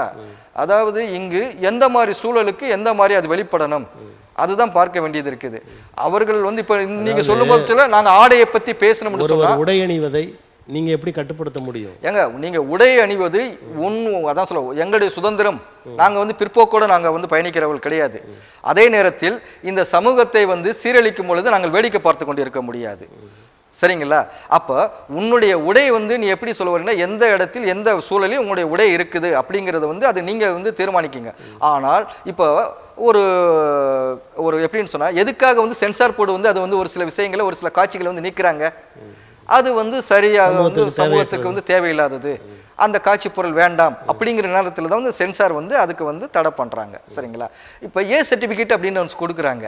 அப்போ அந்த ஏ சர்டிஃபிகேட்னு சொல்லும்பொழுது அது என்ன, அதில் இந்த மாதிரி காட்சிகள்லாம் இருக்கும் அப்படிங்கிறத வெளிப்படுத்துகிறாங்க. இதைத்தான் அரசு செய்த நீங்களும் அரசு மாதிரி அந்த அதிகாரத்தை எப்படி கையில் எடுத்துக்கலாம்? எப்படி அரசு அதை செய்து சென்சார் போர்டு இதெல்லாம் சரியில்லைன்னு இன்னைக்கு இருக்கிற சென்சார் போர்டுலாம் அது வந்து பார்த்து சொன்னா அது அவங்களுக்கு ஏற்ற மாதிரி தான் பண்ணிக்கிட்டு இருக்கிறாங்க. அதுக்கு நம்ம விவாதிக்க வேண்டாம். என்னுடைய இங்கே தாக்கம் என்ன, இந்த ஊடகம் வந்து எந்த செய்திக்கு முக்கியத்துவம் கொடுக்குது, எந்த செய்திக்கு முக்கியத்துவம் கொடுக்கல, அதுதான் அவங்க பேசக்கூடிய பொருள் என்ன அப்படின்னு சொன்னால், நான் வந்து சினிமா துறையில் பயணிச்சுக்கிட்டு இருக்கிறேன். ஆனால் வந்து என்னுடைய அட்ஜஸ்ட்மெண்ட் வந்து அந்த துறையில் சார்ந்தவர்களுக்கு இணங்கி போனால் தான் வந்து இந்த மாதிரி பட வாய்ப்புகள்லாம் வரும். நான் வந்து அந்த அட்ஜஸ்ட்மெண்ட்டை வந்து நான் வாங்கி தான் நான் வந்து படத்தில் நடிக்கணும்னு சொன்னால் அப்படி எனக்கு தேவையில்லை, நான் அதை எதிர்க்கிறேன் அப்படின்னு அந்த கருத்தை அவங்க சொல்கிறாங்க. அது நியாயமான கருத்து, அது நியாயமான கருத்து. ஆனால் சொல்கிறவங்க அவங்க போட்டிருக்கிற அந்த உடையை வந்து அந்த ஆபாசம்னு சொல்கிறவங்க அப்படின்னு சொன்னால் எப்படின்னு அதை வந்து ஆபாசம் எப்படின்னு சொன்னால் அந்த நீச்சல் உடை அப்படின்னு சொல்லக்கூடிய ஒரு உடையில் வந்து ஒட்டுமொத்த வந்து உடலும் வந்து எப்படி சொல்ல வருதுன்னு சொன்னால் வெளியில் வந்து பார்க்கக்கூடிய ஒரு சூழலில் இருக்கக்கூடிய ஒரு புகைப்படத்தை வந்து போட்டிருக்கிறாங்க பாதி பக்கத்தில். அந்த கருத்து வந்து கண்ணுக்கு தெரியாத அளவில் இருக்குது. அவங்களுடைய ஏன்னு சொன்னால் அதுதான் ஒரு வணிகத்தன்மை. அதுக்கு தான் இங்கே சுட்டு காமிக்கிறேன். ஊடகத்தை குற்றம் சொல்ல வரீங்களா, அந்த நடிகையை குற்றம் சொல்ல வரீங்க? எல்லாருக்குமே பொறுப்பு இருக்குது. ஏன்னு சொன்னால் நான் வந்து குடிக்க கூடாது அப்படின்னு நான் வந்து இந்த மக்கள்கிட்ட வந்து விழிப்புணர்வு ஏற்படுத்துகிறேன், தலைமுறைகள்கிட்ட வந்து அது சம்மந்தமாக விழிப்புணர்வு செய்கிறேன்னா நான் ஃபஸ்ட்டு ஒழுங்காக இருக்கணும், நான் ஒழுக்கமாக இருக்கணும், நான் முன்னுதாரணமாக இருக்கணும். நான் வந்து பின்னால் என்ன மாதிரி ஒன்று ஆட்டம் போட்டுக்கிட்டு இங்கே முன்னால் வந்து நான் அடிச்சுக்கிட்டு இருந்தேன்னு சொன்னால் அது வந்து சமூகத்துக்கு வந்து சீரழிவை தான் கொடுக்கும். அப்போ என்னுடைய கருத்தை நான் இங்கே முழுவதுமாக வந்து பதிவு செய்கிறேன். நேற்று வந்து வ.உ.சி. சிதம்பரனார் ஐயாவுடைய பிறந்த நாள்.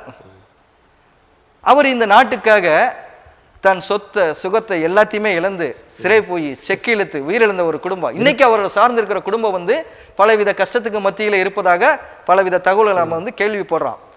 அப்போ அதை வந்து நீங்கள் வந்து பக்கமாக வந்து போட்டு இந்த தலைமுறைகளுக்கு இந்த சமூகத்துக்கு எடுத்து சொல்லுங்க. நான் கேட்குறேன், ஏன் அதுக்கு முக்கியத்துவம் கொடுக்க மாட்டேங்கிறீங்க? நான் வந்து ஊடகத்தை பார்த்து நான் கேள்வி கேட்குறேன், அதுக்கு முக்கியத்துவம் கொடுக்கலாம்ல? பாரா ஒலிம்பிக்கு இப்போ நடைபெற்று கொண்டு இருக்கிற பாரா ஒலிம்பிக்கில் நம்ம இந்தியாவில் இருந்து போன பதக்கம் பெற்ற பிள்ளைகள், அந்த மாற்றுத்திறனாளிகள் அந்த பதக்கம் வாங்கியிருக்கிறாங்க. அதில் தமிழகத்தை சேர்ந்து இருக்கிற அந்த வீரர்களும் வந்து அதில் பதக்கம் வாங்கியிருக்கிறாங்க. அவங்கள பற்றி ஆமாம். அப்போ இன்றைக்கு வந்து 13வது இடத்துல வந்து இந்தியா வந்து இருக்குது, சாதனை அப்படின்லாம் வந்து போட்டிருக்குது. அவர்களை பற்றி நீங்கள் போடுங்க. அவர்கள் எவ்வளோ வழியோடு வந்து அவர்கள் பயணிச்சிருப்பாங்க. இன்னைக்கு பதக்கம் வாங்கினதுனால தான் இன்னைக்கு அவர்களை பற்றி நம்ம தெரிஞ்சுக்கிற முடியுதை தவிர, ஆனால் அவர்கள் கடந்து வந்த அந்த பாதை, அவர் எவ்வளோடைய வழிகள் இருக்கும், எவ்வளோ மாதிரி ஒரு சூழல் அவர்களை எதிர்கொண்டிருப்பாங்க அப்படிங்கிற யாருக்குமே தெரியாது. அதை போடுங்க. அது இந்த தலைமுறைகளுக்கு ஒரு ஊக்கத்தை கொடுக்கும், ஒரு உற்சாகத்தை கொடுக்கும், நம்மளும் தட்டி எழுப்ப முடியும் அப்படிங்கிற ஒரு சூழலை எடுத்து கொடுக்கும். அப்போ நியாயமான ஒரு பிரச்சனைகளையும் நியாயமான ஒரு மக்கள் மத்தியில் கொண்டு போய் சேர்க்கக்கூடிய ஒரு முக்கிய தகவல்களையும் ஏன் இந்த ஊடகம் வந்து செய்ய தவறுகிறது? அதுதான் நம்ம இங்கே வந்து நான் கோடிட்டு நான் காமிக்கிறேன். அப்போ ஊடகத்தினுடைய மிக பொறுப்பு இருக்குது பார்த்தீங்களா? இப்போ நாங்களாம் இந்த பணியை நாங்கள் தொடர்ந்து செஞ்சுக்கிட்டு இருந்தாலும் கூட அது எவ்வளோ பேருக்கு தெரியும்? அது ஒட்டுமொத்த மக்களுக்கு போய் சேர்ந்தால் தானே அதனுடைய தாக்கத்தை வந்து நம்ம வந்து ஒரு சீக்கிரம் வந்து ஒரு தாக்கம் கிடைக்கும், இது ஒரு நோக்க நிறைவேறுக்கான ஒரு சூழல் இருக்கும். அப்போ அது ஊடகத்தினுடைய பொறுப்பு தானே இருக்குது. அது அவங்க தவறுறாங்கல்ல. இப்போ நீங்கள் விளையாட்டை பற்றி பேசுனதுனால ஒரு கேள்வி. கார்பந்தயம் நடந்தது சென்னையில். ஆனால் இது தேவையா, இவ்வளவு செலவு தேவையா என்று சொல்கிறவர்களும் இருக்கிறார்கள். இதை எப்படி பார்க்குறீங்க நீங்கள்? கார்பந்தயம் வந்து அதாவது வந்து தமிழ்நாட்டில் வந்து அடுத்த கட்ட ஒரு தொலைநோக்கு பார்வையுடன் வந்து நாங்கள் உலக அளவில் வந்து இப்போ கார்பந்தயங்கிறது வந்து ஒரு உலக அளவில் வந்து ஒரு பார்க்கக்கூடிய ஒரு சூழலாக இருக்குது அப்படின்னு சொல்கிறாங்க. அப்போ அதுக்கு எல்லாம் நாங்கள் வந்து எல்லா விதத்துக்குலேயும் எங்களுக்கான ஒரு தளம் இருக்குது அப்படிங்கிறத வந்து அவங்க கோடிட்டு காமிக்கிறாங்க. ரெண்டாவது வந்து அது இங்கே வந்து சென்னையில் வந்து அந்த கார்பந்தயம் நடத்தப்பட்ட அந்த இடம் இருக்குது பார்த்தீங்களா, ஃபார்முலா 4 அதோடைய பந்தயம் நினைக்கிறேன் கார்பந்தயம். அது நடத்துறதுக்கானது வந்து இருங்காட்டுக்கோட்டை பகுதியில் தான் அது இருக்கிறதாக. ஆமாம், அங்கே தான் அது இருக்குது. ஆனாலும் வந்து இது மக்கள் மத்தியில் வந்து இதை வந்து அவங்க வந்து பிரபலப்படுத்த வேண்டியது இருக்குது அப்படிங்கிறதுக்காக சென்னை போன்ற அது மையப்பகுதியில் வந்து நடத்தியிருக்கிறாங்க. இருந்தாலும் வந்து அது வந்து பெரும்பான்மையான ஒரு பேர் வந்து அது தேவையில்லாத ஒன்று நகரத்தில் தேவையில்லை. நகரத்தில் இல்லை, அது தேவையில்லாத ஒன்று தான் அப்படின்னு சொல்றாங்க. ஏன்னா அதுக்கான ஒரு கட்டமைப்பு உள்ள அதை வந்து பிரபலப்படுத்தணும்னு சொன்னா அது எந்தெந்த விதத்தில் வேணாலும் பிரபலப்படுத்துறதுக்கான வாய்ப்புகள் இருக்கும். இதே வந்து உங்க கருத்து என்ன, நடத்தலாம், ஆனா பொதுமக்களுக்கு இல்லை. அதாவது வந்து இன்னைக்கு இருக்கிற சூழல்ல வந்து கார் பந்தயத்தை வந்து விருப்பப்படக்கூடிய வீரர்களும் இருக்கிறாங்க. அப்போ அவர்களுக்கான ஒரு போட்டியை வந்து தமிழ்நாட்டில் நடத்தி நாங்க வந்து அதை வந்து ஊக்கப்படுத்துறோம் அப்படிங்கிற விதத்தில் அவங்க முன்னெடுக்கிறாங்கன்னு போனால் அதை வந்து நம்ம வந்து வரவேற்பு கொடுத்தாலும் அது இந்த இடத்துல நடத்த வேண்டிய சூழல் தேவையில்லைங்கள. அது நடத்துறதுக்கான ஒரு தளத்தை நீங்க உருவாக்குங்க. அதை போய் மையத்தில் போய் நீங்க நடத்துறீங்க, இவ்வளவு பணம் செலவு பண்றீங்க, அதுதான் நம்முடைய ஒரு கேள்வியா இருக்குது. அதுவும் வந்து அது வந்து யார் போய் பார்க்க முடியுது அப்படின்னு சொன்னா பணம் கொடுத்து தான் போய் பார்க்க போறாங்க. அந்த டிக்கெட்டு கூட வந்து அதிகமான வந்து கட்டணத்தில் தான் டிக்கெட் வாங்கி அதை போய் பார்த்ததாக வந்து நான் கேள்விப்பட்டேன். அப்படி இருக்கிறோம் அவங்க பார்க்குறவங்க எங்கே இருந்தாலும் வந்து பார்த்துட போறாங்க. இந்த மையத்தில் போய் மற்றவர்களுக்கு பொதுமக்களுக்கு வந்து நீங்கள் வந்து ஒரு இடையூறு கொடுத்து தான் அதை வந்து பிரபலப்படுத்தணும்னு வேண்டிய அவசியம் கிடையாது. மக்களுடைய பிரச்சனைகள் எவ்வளோ இருக்குது, நம்முடைய மண் சார்ந்து இருக்கிற விளையாட்டுகள் எவ்வளோ இருக்குது, அதை மையத்தில் வச்சு பிரபலப்படுத்துங்களேன். ஏன்னா நாங்களும் போதை விழிப்புணர்வுக்கு எவ்வளோ நிகழ்வு நடத்துறதுக்கு அனுமதி கேட்குறோம், சரிவர கொடுக்க மாட்டேங்கிறாங்க மையப்பகுதியில். அது கொடுக்க சொல்லுங்க, அது கொடுக்க மாட்டாங்க. எது மக்களுக்கு தேவையோ அது அவங்க செய்ய மாட்டாங்க, எது அவங்களுக்கு தேவையில்லையோ அதுக்கு முக்கியத்துவம் கொடுக்குறாங்க. தமிழ்நாடு அரசு, திராவிட மாடல் அரசு நிறைய திட்டங்களை கொண்டு வந்து, மக்கள் நலன் சார்ந்த திட்டங்களை கொண்டு வந்து மக்களுக்கு உதவிகள் செய்து வருகிறது அப்படின்ற ஒரு பரவலான பேச்சு இருக்குது. இதை எப்படி பார்க்குறீங்க நீங்கள்? அது அவர்களுடைய திட்டங்கள் வந்து பெரும்பாலான மக்களுக்கு எப்படி போய் சேருகிறது அப்படிங்கிறத அந்த மக்கள் பயனாளிகளை வைத்து தான் நம்ம தீர்மானிக்க முடியும். ஒரு சில திட்டங்களை வந்து நாம் வந்து அதை வந்து மக்களுக்கு அது சரியாக இருக்குமானால் அதை வந்து நாம் வந்து வரவேற்கலாம், அது இல்லைன்னு இல்லை. ஆனாலும் அவர்களுடைய திட்டங்கள் எல்லாம் வந்து ஒரு கவர்ச்சிகரமான ஒரு இதாக தான் பார்க்கக்கூடியதாக இருக்கே தவிர ஒரு தலைமுறைக்கு சார்ந்து தொலைநோக்கு பார்வையோட எப்படி பண்ணணும் அப்படிங்கிறதெல்லாம் வாக்குகளுக்காக, வாக்கரசியல் ஒரே வார்த்தையா சொல்ல போனா நீங்க சொல்வது போல் வாக்கரசியல், அந்த வாக்கரசியலுக்கான ஒரு திட்டங்கள். இன்னொன்று பார்த்தா கொள்கை அரசியல் சார்ந்த கட்சின்னு சொல்றதை விட ஒரு கார்ப்பரேட் கட்சி மாதிரி தான் தெரியுது அவங்களுடைய செயல்பாடு. கொள்கைவாதிகளோ இல்ல ஒரு கருத்தியல்வாதிகளோ சார்ந்து இருக்கிற இயக்கத்தெல்லாம் அப்ப பார்க்க முடியாது. மேலாள் அமைச்சர் ஜெயக்குமார் அவர்கள் பாரதிய ஜனதாவை பற்றி அது ஒரு கார்ப்பரேட் கட்சின்னு சொன்னார். அது மாதிரி எல்லாமே இப்போ இருக்கிற எல்லாமே கார்ப்பரேட் தான். அப்போ அவங்க அதாவது இன்னைக்கு எப்படின்னு சொல்லணும்னு சொன்னால் எல்லாமே வந்து ஒரு எப்படின்னு சொன்னால் ஒரு கார்ப்பரேட், புரியுதுங்களா? இப்போ நம்ம ஒரு அமைப்பு நடத்துகிறோம், ஒரு கட்சி நடத்துகிறோம் அப்படின்னு சொன்னால் அதில் கொள்கை என்ன, அவருடைய சித்தாந்தம் என்ன, அதை வந்து விவாதிப்போம். அதை கொண்டு போய் நம்ம போய் மக்கள் மத்தியில் கொண்டு போய் பரப்புரை செய்வோம். அந்த உணர்வுடையவர்கள் எல்லாம் ஒன்றுபட்டு ஐக்கியப்பட்டு இந்த நோக்கத்தை வந்து நம்ம முன்னெடுத்து செல்வோம், அதுதான். ஆனால் இப்போ இருக்கக்கூடிய இந்த இயக்கங்கள் கட்சிகளுடைய தன்மையெல்லாம் பார்த்தாமே ஒரு கார்ப்பரேட் நிறுவனத்தினுடைய கம்பெனி முறைப்படி தான் நடந்துகிட்டு இருக்குது. ஒரு கட்சியா அந்த கட்சியை வந்து எப்படி பிரபலப்படுத்துறது, நீ ஒரு மாநாடு நடத்திக்கிட்டு தான் கூட்டத்தை வந்து சேர்த்து இந்த நோக்கத்தை பிரபலப்படுத்தணும் அப்படிங்கிறது கிடையாது. உன் கட்சியை வந்து இன்னைக்கு இருக்கக்கூடிய மீடியாக்கள் மூலம், சோசியல் மீடியாக்கெல்லாம் எப்படி ஒரு ஐடி லிங்க் ஒன்று ஆரம்பிச்சு வச்சுக்கிறாங்க, அதுக்கு பெரிய எப்படி இருந்தால் வல்லுநர்களாக இருக்கிறாங்க பார்த்தீங்களா, பல கோடிகளை வாங்கி கொண்டு அதை வந்து உட்கார்ந்த இடத்துல ஆர்டர் போடுறது ஒரு பெரிய இதாக இருக்குது. ஒரு விஷயத்தை வைரல் ஆக்கி விட்டுறது சரி, உங்களை ஓகோண்டு தூக்குறதும் சரி, உங்களை வந்து ஒன்றுமே இல்லாமல் ஆக்குறதும் சரி, அதுக்கு அந்த வேலையை அவங்க செஞ்சுக்கிட்டு இருக்கிறாங்க. அது இது போன்ற ஒரு பாரம்பரியமிக்க கட்சிகள்லாம் வந்து எப்படின்னு சொன்னால் ஒரு தமிழ்நாட்டில் பெரியாரிசத்தை பேசுகிறவங்க, அம்பேத்கரத்தை பேசுகிறவங்க, சமூக நீதி பேசுகிறவங்க, அவங்க வந்து இந்த மாதிரி ஒரு முன்னெடுப்பு விஷயங்களை எடுக்கிறது வந்து அது ரொம்ப ஏற்கக்கூடியது இல்லை. இப்போ மாநாடு மூலமாக கட்சியை விளம்பரப்படுத்தலாம் பேசுனீங்க. விஜய் அவர்களை மனதில் வைத்து அப்படி சொல்றீங்களா? விஜய் நான் நினைக்க கூட இல்லை. அவர் தான் இப்போ மாநாடு போட போறாரு, அவரு ஒரு மாநாடு போடுறது எல்லாம் அவர் தான் சொல்ல போறேன்னு சொல்றாங்க. இல்லை, அவரு இப்போதான் கட்சியை வந்து அறிவிச்சிருக்கிறாரு. இப்போதான் வந்து மாநாடு வந்து போட போறேன் அப்படின்னு அவர் சொல்லியிருக்கிறாரு. அவர் மதுரையில் போட போறேன், திருச்சியில் போட போறேன்னு சொல்லிக்கிட்டு மறுபடியும் வந்து எங்களுக்கு சீட் ஏன்னா இடம் கிடைக்கல, எங்களுக்கு ஆளுங்கட்சியுடைய எதிர்ப்பு ரொம்ப அதிகமாக இருக்குது, அதனால விக்கிரவாண்டிக்கு கொண்டு வந்து மாநாடு நடத்த போறோம் அப்படின்னு சொல்லிக்கிட்டு முன்னெடுப்பு நடந்துகிட்டு இருக்குது. அது இன்னும் அனுமதி காவல்துறை கொடுக்கல அப்படிங்கிறத வந்து செய்தி ரீதியாக நானும் கேள்வி. அவரோட அரசியல் வரவை எப்படி பார்க்கிறீர்கள்? அரசியல் வரவு என்ன எப்படி பார்க்கறது அப்படின்னு சொன்னால் அவர்களுடைய நடப்பு இனிமேலும் வரும்பொழுது அவர்களுடைய கருத்து, அவர்களுடைய சித்தாந்தம், அவர்களுடைய செயல்பாடு அது எப்படி இனிமேல் எடுக்கிறாங்க அப்படிங்கிற பார்த்து தானே சொல்ல முடியும். அவரே வந்து களத்துக்குள்ளே இன்னும் உள்ள வந்து வரம்னு தான் சொல்லியிருக்கிறாரு. இனிமேல் தான் அவருடைய எப்படி இருக்கும், ஏன்னா நாங்கள் பெரும்பாலுமே வந்து சினிமா அரசியலெல்லாம் வந்து கொஞ்சம் நாங்கள் வந்து கொஞ்சம் சரிவர ஏன்னு சொன்னால் இந்த சினிமா அரசியலில் வந்து எம்ஜிஆரோட அரசியல் வர நடப்பு அரசியல் வர எல்லாருமே எம்ஜிஆர் அரசியலை ஃபாலோ பண்ணி நம்மளும் வந்துடலாம் அப்படிங்கிற வந்து எடுத்துக்கிட்டு இருக்கிறாங்க. அப்படி வந்தவங்களை வந்து ஒவ்வொரு காலகட்டத்திலும் வந்து அதை வந்து பின்னடைவை சந்திச்சு போயிட்டாங்க. இப்பொழுது சொல்லிட்டு வராம போனவங்களே இருக்கிறாங்க. எதுக்கு நமக்கு இந்த வம்பு அப்படின்னு சொல்லிட்டு ஒதுங்கினவங்க இருக்கிறாங்க.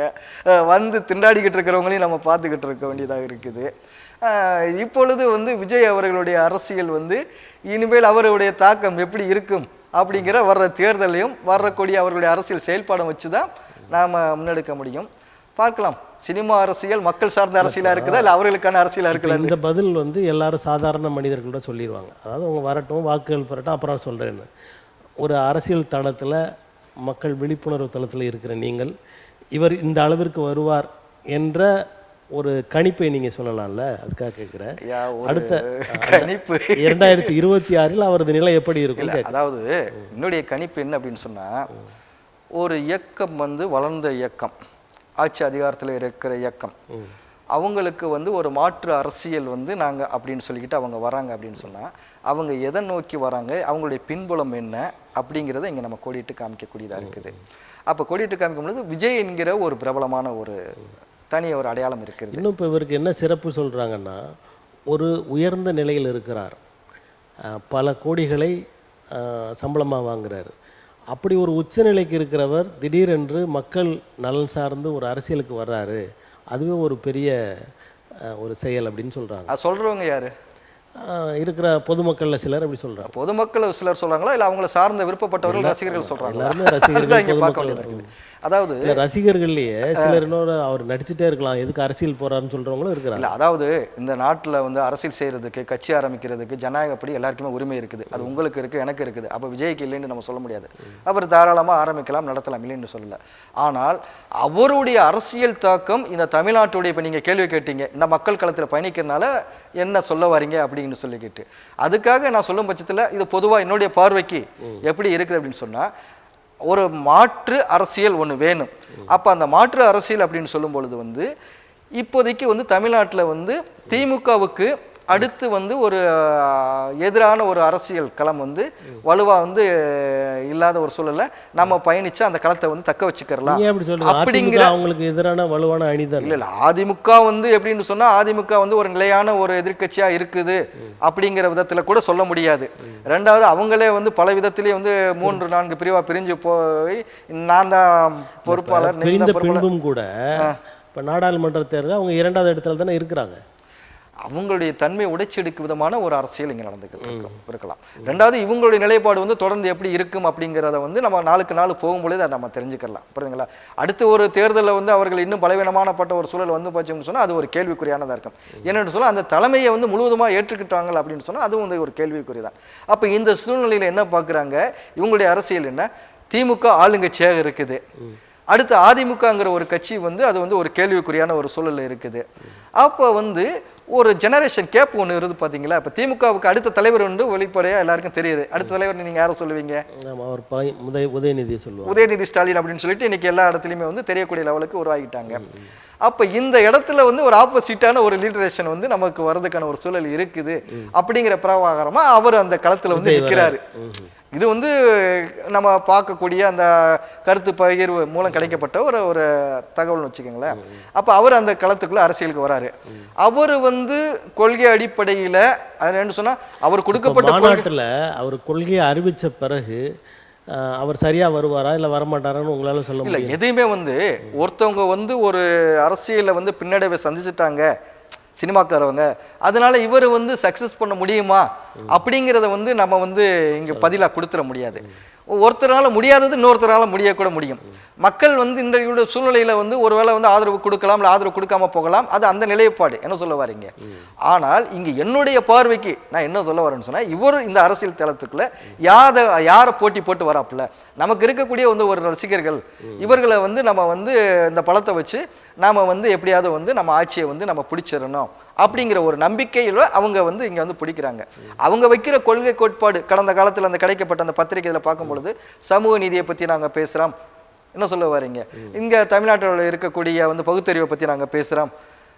பாசிசத்தை எதிர்க்கிறோம், இப்படிதான் அவங்களுடைய சொல்லும் பொழுது இது ஒன்றும் புதுசு கிடையாது. இது ஏற்கனவே வந்து நடைமுறையில் இருக்கிறது தான். அப்போ இந்த நடைமுறையில் இருக்கிறத வந்து நாங்கள் வந்து முன்னெடுத்து அதை கொள்கையாக கொண்டு நாங்கள் வந்து அரசியல் செய்ய போகிறோம் அப்படின்னு அவங்க வந்துகிட்டு இருக்கிறாங்க. ஆனால் புது இயக்கமும் புது உடைய அந்த அரசியல் செயல்பாடும் வந்து எப்படி ப்ளஸ் வந்து வலுவாகுது, வலு இழக்குது அப்படிங்கிறத நம்ம இங்கே பார்க்க வேண்டியதாக இருக்குது. என்று சொன்னால் இவங்க ஒரு மாநாடு நடத்துறதுக்கு கூட வந்து எவ்வளவு சிரத்தை அவங்க மேற்கொள்ள வேண்டியது இருக்குது. ஒரு மையப்பகுதியில் திருச்சியில் ஒரு மாநாடை வந்து அவங்க நடத்துறதுக்கு இவ்வளவு பிரபலம் தான், அவருக்கு பொருளாதாரத்தில் எந்தவித பிரச்சனைகளும் கிடையாது, எவ்வளோ கோடிகள் வேண்டாலும் அவரால் வந்து ஈடு செய்ய முடியும். அப்போ மதுரையிலேயோ இல்லை திருச்சியிலேயோ அவர் நடத்துவதற்கான ஒரு சூழலை வந்து எதிர்கொள்வதற்கு ஆரம்பத்திலேயே அவரால் முடியலையா அப்படிங்கிற ஒரு கேள்விக்குறி இருக்குது.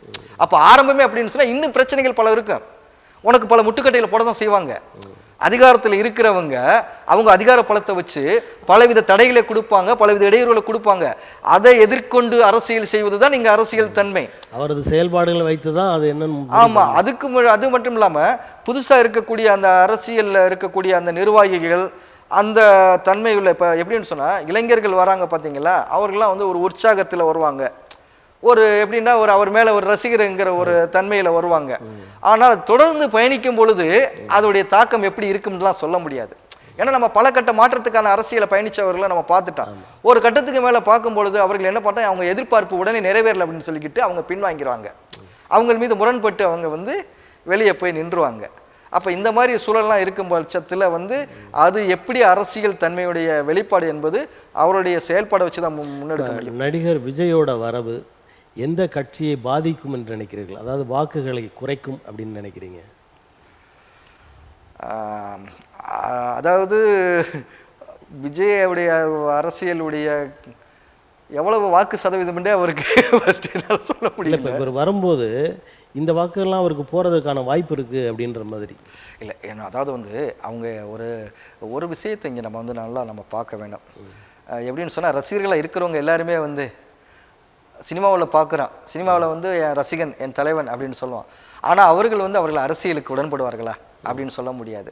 இங்கே பார்த்தோம்னு சொன்னால் விஜய்க்கு அரசியலுக்கு எடுத்தோம்னு சொன்னால் அவருக்கு ரசிகர்களாக இருக்கிறவங்க எடுத்தோம்னு சொன்னால் அதில் பல கட்சிகள் எடுத்துக்கங்களேன், இளைஞர்கள் இருக்கிறாங்க.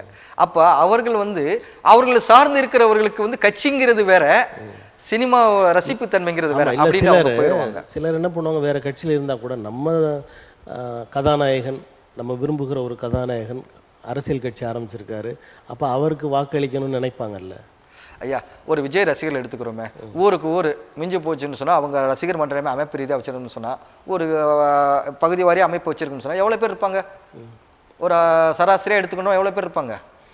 ஊருக்கு ஒரு 25-30 பேர் கூட இருக்கலாம். ஆமாம், இருப்போம். அப்போ அவங்களுடைய அந்த ஒரு பகுதிக்கு வந்து ஒரு 20 ஓட்டு 25 ஓட்டு கவர் அவங்க சார்ந்து இருக்கிற ஓட்டு கிடைக்குது அப்படிங்கிற ஒரு அமைப்படியை வச்சுருன்னு சொன்னால் அந்த ஓட்டை அவங்க மையப்படுத்தி எவ்வளோ சதவீதத்தை அவங்க வந்து அறுவடை செய்ய போகிறாங்க அப்படின்னு தான் நம்ம சொல்ல முடியும்.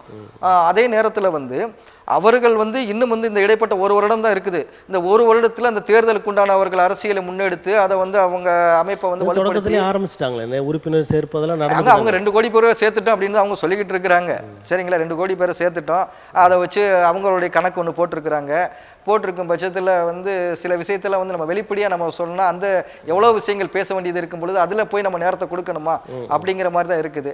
அவருடைய அரசியலில் பார்க்கக்கூடிய அந்த தன்மையில் எடுக்க அப்படின்னு சொன்னால் கூட வந்து எப்படின்னு சொன்னால் வந்து பல அந்த ரசிகர்கள் எடுத்தோம்னு சொன்னால் விஜய் வந்து நான் ரசிகராக ஏற்றுக்குருவேன், ஆனால் நான் அதுக்கு தான் ஓட்டு போடுவேன் அப்படின்னு சொல்லிக்கிட்டு நான் தீர்மானிக்க முடியாது.